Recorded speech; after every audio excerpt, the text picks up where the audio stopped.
अपने संतों ने तो ऐसा कहीं नहीं हमको कहा कि दीक्षा धारण करने के बाद ही तुलसी धारण हो सकती है।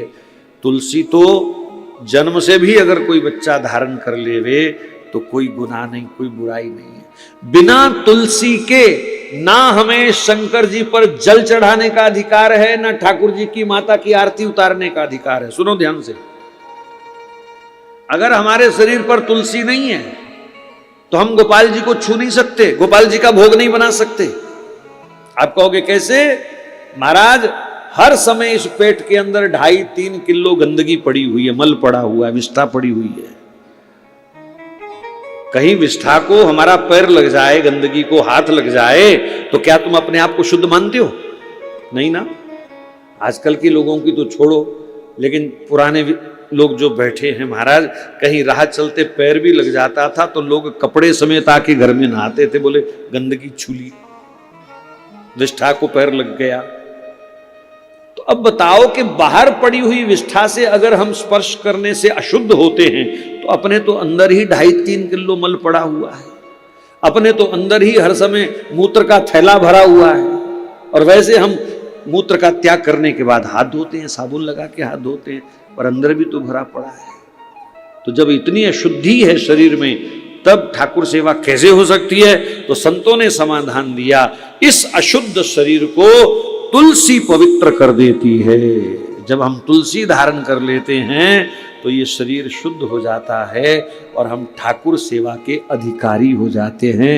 बिना तुलसी के हमें ठाकुर सेवा का अधिकार नहीं है, पाठ पूजा का अधिकार नहीं है, माला पकड़ने का अधिकार नहीं है, हवन यज्ञ करने का अधिकार नहीं है। इसलिए कभी भी अपने शरीर से तुलसी अलग नहीं करना। एक और गंदी विचारधारा, पता नहीं किसी मुल्ला मौलवी ने प्रचार कर दिया होगा और हमारे हिंदू बड़ी जल्दी बहकते हैं और ये प्रचार कई जगह चल रहा है। बोले क्या प्रचार है? बोले जो सौभाग्यवती स्त्रियां हैं उनको तुलसी धारण नहीं करनी चाहिए। यहां भी है ऐसी प्रथा कि नहीं? कोई प्रचार करता है ऐसा कि नहीं? करता है ना। ऐसे लोगों को गंगा जी में जाके डुबोवा जो ऐसा प्रचार करे। गंगा स्नान या तो कुंभ में ले जाओ और सबको एक रस्सी में बांध करके धक्का दे दो, जाओ मरो। सनातन धर्म के दुश्मनों कैसा प्रचार कर रहे हो? ये मैं कई जगह सुनता हूं। बहुत सारे लोग हमसे पूछते हैं महाराज ये तो केवल विधवा औरतें पहन सकती है। मैंने कहा कहां लिखा है? बताओ कोई शास्त्र में। कोई शास्त्र, हमारा तो प्रमाण शास्त्र है ना। कोई रामायण में बताओ, गीता में बताओ, किसी विष्णु पुराण में, ब्रह्मवैवर्त पुराण में, कूर्म पुराण में, ब्रह्मांड पुराण में, नारद पुराण में, अग्नि पुराण में, शिव पुराण में, लिंग पुराण में, देवी पुराण में कहीं लिखा है तो बताओ। गरुड़ पुराण में भी लिखा है तो बताओ। लेकिन मनगढ़ंत शास्त्र, ये जी हनुमान चालीसा औरतों को नहीं पढ़ना चाहिए,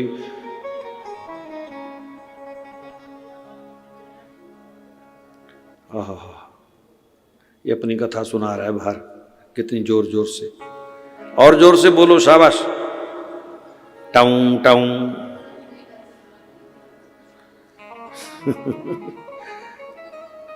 इधर को मुंह करके वो पूरा चिल्ला रहा है, मानो कह रहा हो मेरे को क्यों नहीं बुलाया, मैं कथा कर देता, इनको क्यों बुलाया। हिंदू समाज है ना, बस सुख संपत्ति घर आवे, बस इसलिए ठाकुर जी हैं, नौकर बना रखा है ठाकुर जी को, वैसे मान सम्मान नहीं है।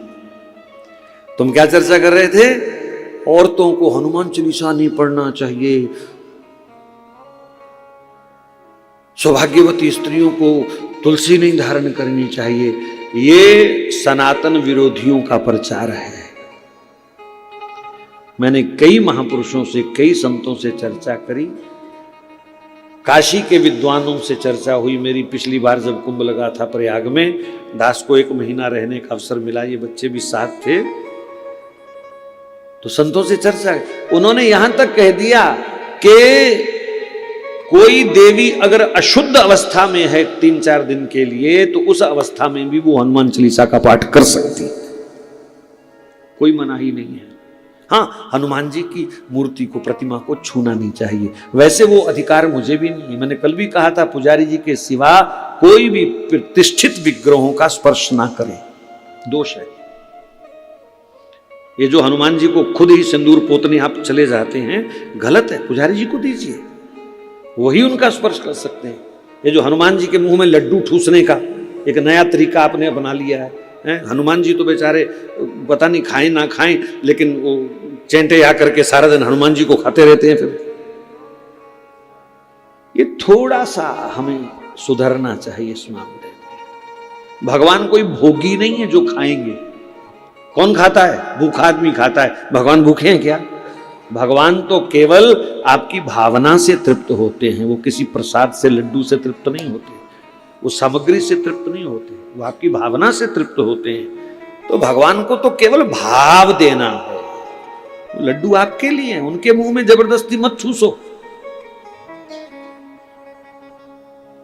अब औरतों को हनुमान चालीसा नहीं पढ़ना चाहिए, ये प्रचार क्यों किया होगा? अब उन्होंने सोचा अगर औरतें हनुमान चालीसा पढ़ने लग गईं तो भूत पिशाच निकट नहीं आवे, महावीर जब नाम सुना। तो इनके तो भूत पिशाच उड़ जाएंगे सारे, तो फिर कब्रों पे तेल कौन चढ़ाएगा आके? मजारों पर चद्दर कौन चढ़ाएगा? हमारी रोजी रोटी कैसे चलेगी? क्योंकि धर्म का धंधा तो ज्यादा माताओं ने ही संभाल रखा है।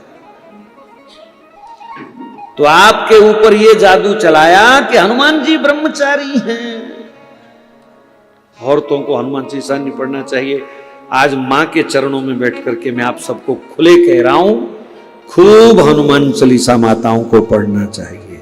अपनी बच्चियों को कहो खूब हनुमान चालीसा पाठ करो, क्योंकि आज वीर उपासना की आवश्यकता है। हिंदू समाज को वीर उपासना की। जो यह पढ़े हनुमान चालीसा होए सिद्धि साखी गौरीसा। इसका क्या अर्थ है? होए सिद्धि साखी गौरीसा का क्या अर्थ हुआ? हैं? आपकी हर लोक परलोक की मनोकामना पूर्ण होगी। साखी गौरीसा, शंकर भगवान गवाह हैं इसके। ऐसे ही दर दर भटक रहे हैं, जबकि गंगा घर में बह रही है। कभी तुलसी के बिना नहीं रहना, कभी हनुमान चालीसा के बिना नहीं रहना। आपके गुरु कोई हो, आपके इष्ट कोई हो, लेकिन हनुमान जी जैसा ना कोई गुरु है, ना कोई भगवान है। राम जी से भी मिला सकते हैं, कृष्ण से भी मिला सकते हैं, भगवती से माँ से भी मिला सकते हैं, और शंकर जी के एकादश रुद्र तो वो स्वयं है ही है। तो जितनी हनुमान जी कृपा कर सकते हैं भक्त पर, इतना और कोई भी सक्षम नहीं है। और सबसे बड़ी बात, अजर हैं, अमर हैं। बाकी जितने भी देवी देवता हैं उनको ढूंढना पड़ सकता है। हो सकता है आपके मन में आवे, राम जी से मिलना है, चलो अयोध्या जी चलते हैं। श्री कृष्ण से मिलना है, चलो वृंदावन चलते हैं। अच्छा, हनुमान जी को मिलना है, कहाँ जाना है? यत्र यत्र रघुनाथ कीर्तनम तत्र तत्र कृतमस्तकांजलिम वाष्पवारी परिपूर्ण लोचनम मारुतिम नमत राक्षसांतकम। हनुमान जी से मिलने की इच्छा हो तो हनुमानगढ़ी जाना जरूरी नहीं है। जहां भी भगवान की कथा हो रही है, जहां भी भगवान का कीर्तन हो रहा है, हनुमान जी वहीं बैठे हुए हैं, वहीं बैठे हुए हैं। ये पक्की गारंटी है। तो ऐसे आराध्य को, ऐसे देव को हम कैसे छोड़ सकते हैं? और तुलसी कंठी तो आज ही अगर नहीं है तो आज ही धारण करो, अब भी धारण करो। यमदूत पास नहीं आ